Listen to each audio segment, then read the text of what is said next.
안녕하세요. 서울 IVF 이경훈입니다. 지난 시간에 현성에 대해서 이야기 드렸고요. 이번 시간에는 불연성 갑상선 기능 저하증에 대해서 이야기 드려보도록 하겠습니다. 불연성 갑상선 기능 저하증은 되게 논란이 많아요. 그렇지만 이런 경우가 그렇게 흔하지도 않기 때문에 많이 회자되고 있지는 않은 것 같아요. 논란이 되고 진료 주치에 따라서 의견이 분분한 부분이기 때문에 저의 말을 맹신할 필요는 없고요. 자신의 주치의 선생님의 이야기에 따라서 진료는 하시면 될 것 같긴 해요. 일단 불연성 갑상선 기능 저하증은 쉽게 말하면 그레이존이라고 할 수가 있어요. 갑상선 기능의 이상 여부를 알려주는 TSH 검사가 아주 살짝 상승돼 있고 일을 해야 하는 TSH-T4가 살짝 낮아져 있는 그런 상태인데요. 본인은 느끼는 증상이 거의 없어요. 그래서 증상이 발현되지 않는다라는 뜻으로 불연성 갑상선 기능 저하증이라고 진단을 내리고 있죠. 이런 불연성 갑상선 기능 저하증은 어떻게 해야 될까요? 불연성이라는 건 증상이 나타나지 않았다는 뜻이기 때문에 혈액 수치로만 갑상선 기능이 떨어져 있다는 것을 확인할 수 있어요. 본인은 느끼지 못하지만 피검사로는 갑상선 기능이 떨어져 있는 경우, 이런 경우는 난임 진료 현장에서는 되게 자주 발견돼요. 팩트의 책에서는 불연성 갑상선 기능 저하증이 건강한 여성에서는 4% 정도에서만 보이지만 배란 장애가 있는 경우는 15% 정도, 조기 난소 부전인 경우에는 50%까지도 상승한다고 말하고 있어요. 그래서 난임 클리닉에 방문하면 대부분 PSA 검사를 하고 있죠. 그렇지만 불연성 갑상선 기능 저하증이 발견됐다 하더라도 이것 때문에 난임이 됐다라고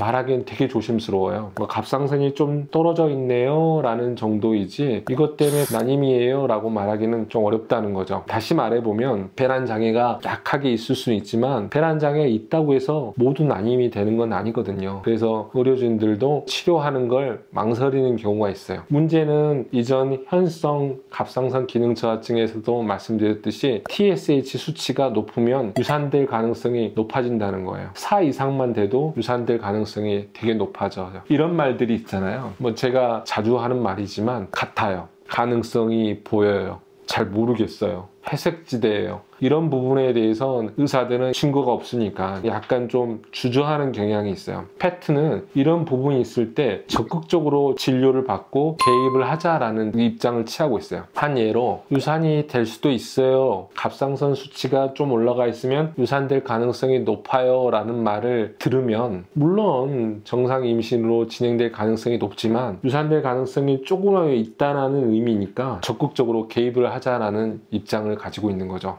저도 일정 동의하고 있어요. 갑상선에 관해서는 적극적인 치료가 도움이 될 것 같아요. 저도 갑상선 치료를 적극적으로 하고 있는 입장이고요. 팩트는 더 나아가서 갑상선 호르몬에 관련돼 있는 또 다른 변수인 갑상선 자가 항체에 대한 이야기도 하고 있어요. 갑상선 자가 항체가 있으면 결론이 별로 좋지 않으니까 치료를 적극적으로 받아야 한다라고 주장을 하고 있죠. 갑상선 항체가 있으면 이 갑상선이 손상을 받게 되고 이 때문에 갑상선 기능이 떨어질 수 있고 그러면 임신 초기에 갑상선 호르몬이 많이 필요한데 그렇지 못하기 때문에 좋지 못한 영향으로 이어질 수 있다는 거죠. 2023년도에 유럽 분리반케에서는 태블릿 연구라든지 T4 라이프 연구 결과에 따라서 반복 유산을 경험하는 여성이라 할지라도 그리고 그 여성에게 있어서 갑상선 항체가 발견됐다 하더라도 굳이 갑상선 호르몬을 투여할 필요 없다라고 말하고는 있지만